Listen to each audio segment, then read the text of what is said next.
মনে রাখবেন একটা কথা, এই তো কিন্তু রমজান মাসের সকালবেলা আরেকটা জিনিসের অভ্যাস করবেন, যেটা আমার পক্ষ থেকে আপনাদের কাছে এখন অনবরত আমি প্রত্যেক মাহফিলেই বলে বেড়াচ্ছি, সেটা হচ্ছে মিসওয়াকের অভ্যাস করবেন।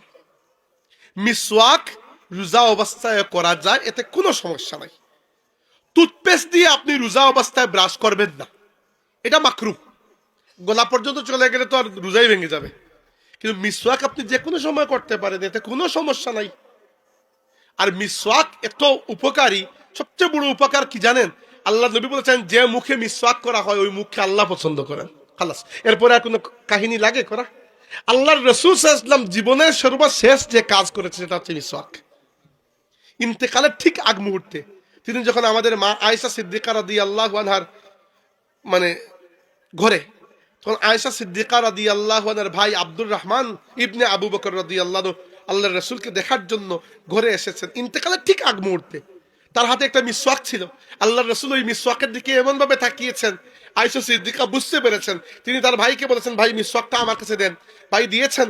আয়েশা রাদিয়াল্লাহু আনহা যে পাশটা তার ভাই ইউজ করেছেন ওই পাশটা বাদ দিয়ে যে পাশটা ইউজ করা হয় নাই ওই পাশে নিজে চিবিয়ে নরম করে আল্লাহ রাসূলের মুখে দিয়েছেন। রাসূল সাল্লাল্লাহু আলাইহি ওয়াসাল্লাম দাঁত পরিষ্কার করেছেন। দাঁত পরিষ্কার করা মাত্র আল্লাহ রাব্বুল আলামিনের কাছে চলে গেছে, ইলার রফিকুল আলা, মানে রূহ পরাজ হয়ে গেছে। তো জীবনের শেষ কাজটা মিসওয়াক। এবং আল্লাহর নবী সাল্লাল্লাহু আলাইহি ওয়াসাল্লাম বলেছেন, লাউলা আন আশুক্কা আলা উম্মতি লা আমারতুহুম বিসওয়াকি ইনদা কুল্লি সালাতিন। আমার উম্মতের যদি কষ্ট না হতো আমি প্রত্যেক নামাজের আগে মিসওয়াক করাকে বাধ্যতামূলক করে দিতাম। বাধ্যতামূলক করেন নাই, উম্মতের কষ্ট হবে এজন্য, কিন্তু আমাদের তো বুঝার বিষয় আছে। মনে রাখবেন, মেডিকেল সায়েন্সের মাধ্যমেও আমরা জানি যে ব্যক্তি নিয়মিত মিসওয়াক করে তার অরাল ক্যান্সার, মুখের ক্যান্সারের সম্ভাবনা কয়েক গুণ কম হয়ে যায়।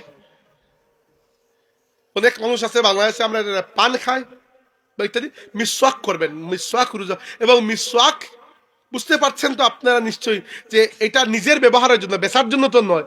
তাই ভালো কোয়ালিটির মিসওয়াক কিনবেন, দোকান থেকে গিয়ে কম দরি মিসওয়াক আনবেন না, ভালো কোয়ালিটির। আপনার যদি আত্মীয় স্বজন কেউ আরবে থাকে কোনো দেশে, অথবা বাংলাদেশেও এখন ভালো মিসওয়াক পাওয়া যায়, কুলেবেলা বাজারে গেলে ভালো ভালো দোকান পাবেন।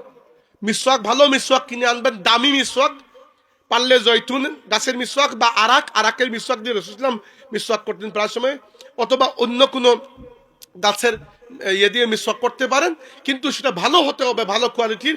এবং আপনি অজু করার আগে মিসওয়াক করে কুলি করে অজু করে নিলেন। এই মুখটা আল্লাহ পছন্দ করেন, আল্লাহর রাসূলও পছন্দ করেন। আর আপনার দেখবেন মুখের দুর্গন্ধ দূর হবে, দাঁত পরিষ্কার হবে। ওরাল ক্যান্সার, যেটা বর্তমান যুগে মারাত্মক একটা ক্যান্সার হচ্ছে মুখের ক্যান্সার, যারা তামাক খায়, তো এইটার সম্ভাবনা কমে যাবে অনেক। এই হচ্ছে সকাল মিসওয়াক রোজা অবস্থায় করতে পারবে, এতে কোনো সন্দেহ নেই। বিশেষ করে হানাফি মাযহাবের ফতোয়া রয়েছে এই ব্যাপারে যে মিসওয়াক রোজা অবস্থায় করা কোনো অসুবিধা নেই। তবে টুথব্রাশ দিয়ে রোজা অবস্থায় করবেন না, ওইটা করবেন সেহরির পরে, ইয়ের আগে, ফজরের আগে।